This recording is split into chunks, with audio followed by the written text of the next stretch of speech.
नीतीश कुमार पागल हो चुके हैं। अरे भाई छोड़ो, तोरा कौन सी नीतीश बाबू क्या हो गया है? मानसिक संतुलन वो खो बैठे हैं। हम अपने प्रदेश को एक ऐसे व्यक्ति के हाथ में नहीं छोड़ सकते हैं जिनका मानसिक स्वास्थ्य ठीक नहीं है।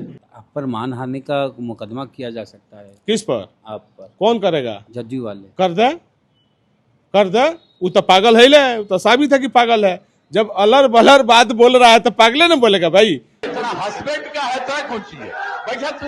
मुख्यमंत्री कौन होगा कौन नहीं होगा उस पर अभी कोई टिप्पणी देना उचित नहीं रहेगा। अरे अलरू बलरू कितना आए और गए। पहले भगचोनर आए थे, अब अलरू बलरू आए हैं। कौन अलरू बलरू? यहाँ कौन पूछता है बिहार में अलरू और बलरू का? तेजस्वी जी के बारे में कुछ बोलना चाहेंगे? अब चुनाव इस साल है। अगर बिहार का मुख्यमंत्री बनना है तो 2-3 आदमी से तो अलग उसको हटना पड़ेगा, नहीं तो कतई नहीं बन पाएगा। किन से हटना? वो संजय यादव से हटना पड़ेगा, मनोज झा से हटना पड़ेगा। नीतीश कुमार लगातार विवादित बयानों को लेके चर्चा में है। अभी सदन में नीतीश कुमार राबड़ी देवी जी को, जो कि बिहार की एकमात्र महिला मुख्यमंत्री अब तक हुई हैं, उनको तू तड़ाक किया और कह रहे तुम्हारा कुछ है, तुम बैठो बैठो बैठो, तुम चुप, तुम्हारा हस्बैंड का न है, तुम्हारा कुछ है। अरे भाई छोड़ो, तोरा कौन सी इतना हस्बैंड का है तो कौन सी है भैया तू। तोरा कौन सी जो है सो हस्बैंड का है, इसके हस्बैंड ठीक करता है। अरे ये बेचारी को तो सही नहीं। गमछी लेके अरे जब वो रिजेक्ट हुआ तो इसको बनवा दिया। अपना टाइम में बेचारी का कोई मतलब है? ऐसे ही है। अब पूरे बिहार में चर्चाएं हो रही है कि एक महिला मुख्यमंत्री हुई है बिहार में, और वो ऐसे महिला मुख्यमंत्री जो बिहार झारखंड जब यूनाइट था तब की महिला मुख्यमंत्री, उनको ऐसे कर रहे हैं नीतीश कुमार। इससे पहले राष्ट्रगान को लेकर आपने देखा किसी के भी पैर पड़ लेते हैं नीतीश कुमार। और खासियत एक बात देखिए कि नीतीश कुमार पैर छूते हैं सिर्फ बीजेपी वाले नेता हो, चाहे उम्र में छोटा हो या बड़ा, और भड़कते हैं तो विपक्षी दल वाले नेता पर। तो कुछ तो कंसेस हैं नीतीश कुमार। तो बात करेंगे राबड़ी देवी जी के भाई हैं साधु यादव जी कि राबड़ी देवी जी पर नीतीश कुमार की जो टिप्पणी आई है सदन के भीतर कि अरे तुम्हारा कुछ है, तुम्हारा हस्बैंड का ना है सब कुछ, इस पर क्या कहेंगे सर कि नीतीश कुमार राबड़ी देवी जी पर ऐसे बात कर रहे हैं? पूरा बिहार जो है मान चुका है कि नीतीश कुमार डिरेल हो चुके हैं, माने उनकी बात का कोई वैल्यू नहीं है। चूँकि नाम का एक लेबल लगा हुआ है मुख्यमंत्री का, उससे उसी के सिवाय और उनके पास कुछ नहीं है, बोलने के लिए भी कुछ नहीं है। सदन में मजाक उड़ रही है और देश में बिहार का बदनामी हो रही है। ये सब जान चुका है कि नीतीश कुमार मुख्यमंत्री नहीं है। वहाँ डेमोक्रेसी, ये लोकतंत्र का जो डेमोक्रेसी है बिल्कुल बिहार में फेल हो चुका है, मतलब नहीं है। और एक दिन भी बर्दाश्त करना चीफ मिनिस्टर के कुर्सी पर बिहार का अपमान है।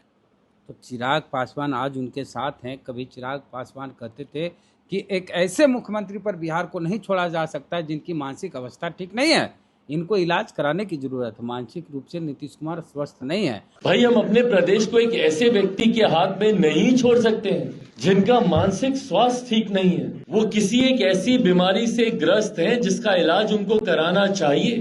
और सम्राट चौधरी भी बोलते थे कि इनकी मानसिक स्थिति ठीक नहीं है। नीतीश बाबू क्या हो गया है? मानसिक संतुलन वो खो बैठे हैं। माँ और बहन नीतीश कुमार की सभा में जाने से भागेंगे। इसी को कहते हैं मानसिक संतुलन बिगड़ जाना। और इतना तक कह दिए थे सम्राट चौधरी कि नीतीश कुमार रद्दी माल हो चुके। नीतीश कुमार जी अब रद्दी माल हो चुके हैं। जीतन राम मांझी भी बोले थे कि क्लिपिंग जो है मीडिया में चलिए रहा है, सम्राट जी का, चिराग पासवान जी का, मांझी जी का, तीनों आदमी का तो चलिए रहा है। नीतीश कुमार के खिलाफ जो लोग बयान दिया है वो कहता है कि इलाज कराने की ज़रूरत है। सम्राट जी बोले कि ये रद्दी माल हो चुके हैं।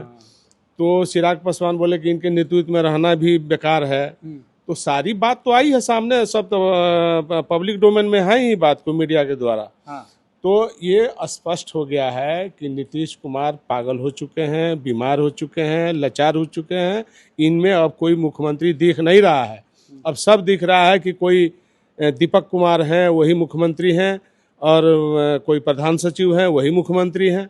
ये इसी तरह का तो चल रहा है। तो नीतीश कुमार के नेतृत्व में ही एनडीए अगला चुनाव लड़ना, ये एनडीए को, तो क्या लगता है नीतीश कुमार के नेतृत्व में अगर बीजेपी चुनाव लड़ती है तो एनडीए, चिराग पासवान, मांझी जी की पार्टी, उपेंद्र कुशवाहा की पार्टी, बीजेपी, जदयू, इन सबको मिला जुला के 243 में कितनी सीटें आनी है? तो हम तो चाहते हैं कि अभी चाहे एनडीए का चाहे बीजेपी का कोई मुख्यमंत्री हो जाए या नहीं तो जदयू का कोई मुख्यमंत्री हो जाए, लेकिन ये लोग को आपस में कर लेना चाहिए। बिहार का अपमान ठीक नहीं है, बिहार का अपमान हो रहा है देश में, और मुख्यमंत्री का कुर्सी का भी मजाक उड़ रहा है कि कैसा बिहार है और कैसा मुख्यमंत्री है।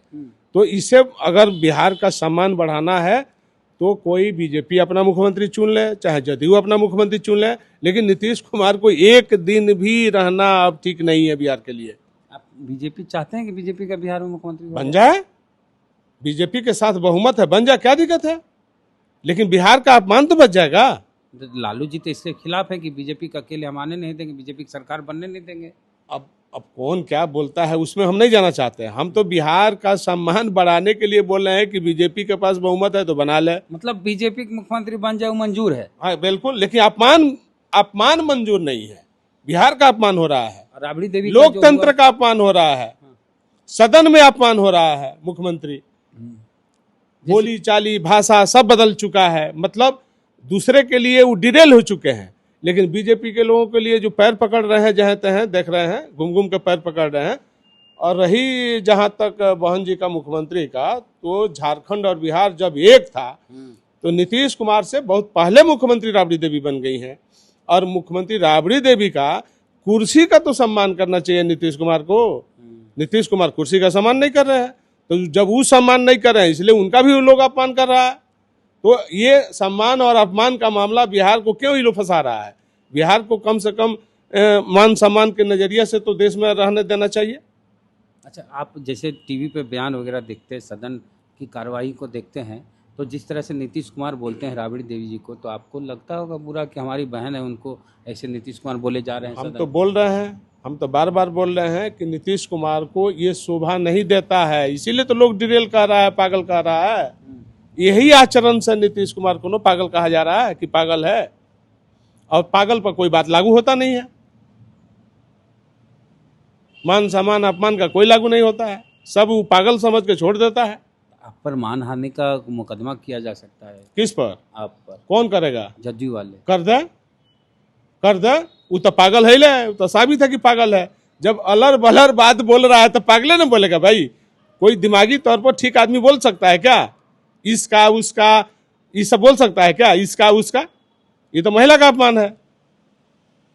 अच्छा, तेजस्वी जी के बारे में कुछ बोलना चाहेंगे? अब चुनाव इस साल है, आशीर्वाद रहेगा भांजा मुख्यमंत्री बन जाए? अभी हम किसी के बारे में कुछ नहीं बोलेंगे, समय आएगा तो सब बोलेंगे। लेकिन हम इतना जरूर कहेंगे, हमने कई बार उसको सुझाव भी दे चुका है आप लोगों के मीडिया के माध्यम से, कि अगर बिहार का मुख्यमंत्री बनना है तो 2-3 आदमी से तो अलग उसको हटना पड़ेगा, नहीं तो कतई नहीं बन पाएगा। किनसे हटना? वो संजय यादव से हटना पड़ेगा, मनोज झा से हटना पड़ेगा। मनोज झा ने तो इतना बर्बाद कर दिया कि जिसका हिसाब नहीं है। उसके चलते 3-4 गो एमएलए भाग गया आरजेडी छोड़ करके, जदयू खेमा में तेजी बेंच पर घुस गया, और ये लोग मुख ताकते रह गए, देखते रह गए, कुछ नहीं हुआ। संजय यादव तो नहीं, मनोज झा के चलते हुआ है। मनोज झा ने जो गलती काम किया, वो सरकार बनाने जा रहे थे तो ये क्या बोल दिया कि हम बहुमत सिद्ध कर लेंगे, हमारे पास विकल्प है, हमारे पास एमएलए है, हमारे पास ये है, फलानवा है, चिलनवा है, बोल दिया वो मनोज झा। तो जिसके पास एमएलए रहेगा और नो कॉन्फिडेंस लाने के समय में वो बोलेगा तो क्या होगा? वो भी तो अपनी तैयारी करेंगे। तो वो भी तो तैयारी करेंगे।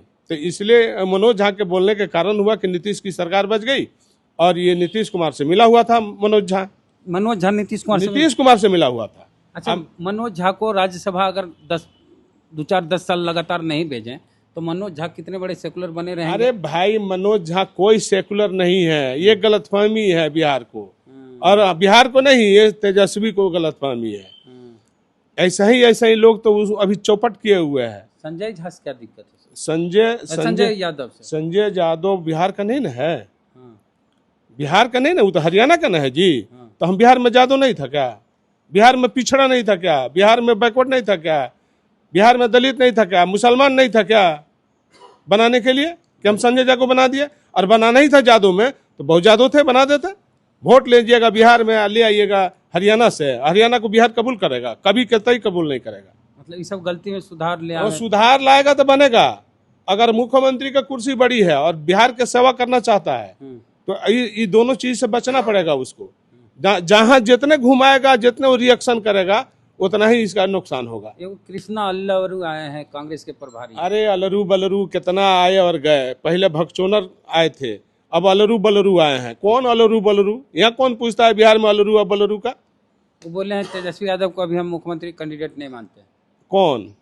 कृष्णा अल्लावरू। क्या तेजस्वी सीएम उम्मीदवार होंगे? क्योंकि आरजेडी क्लियर कर चुकी है कि तेजस्वी हमारे सीएम उम्मीदवार है, तो क्या वो कांग्रेस के भी सीएम उम्मीदवार हैं? विषय पर सरकार इंडिया गठबंधन जब बैठेगी, सीट्स के बारे में चर्चा करेगी, मुख्यमंत्री कौन होगा कौन नहीं होगा घोषित करना है नहीं करना है, ये सामूहिक फैसला होगा। उस पर अभी कोई टिप्पणी देना उचित नहीं रहेगा। वो बनाएंगे मुख्यमंत्री? वो अलरू बलरू बनाएंगे कि बिहार की जनता बनाएगी? बिहार की जनता बनाएगी, अलरू बलरू नहीं बनाएंगे। अलरू बलरू के बल पर कुछ नहीं है। माइनस आरजेडी कांग्रेस का कोई औकात नहीं है बिहार के अंदर, कोई औकात नहीं है। यूपी और बिहार में कोई औकात नहीं है।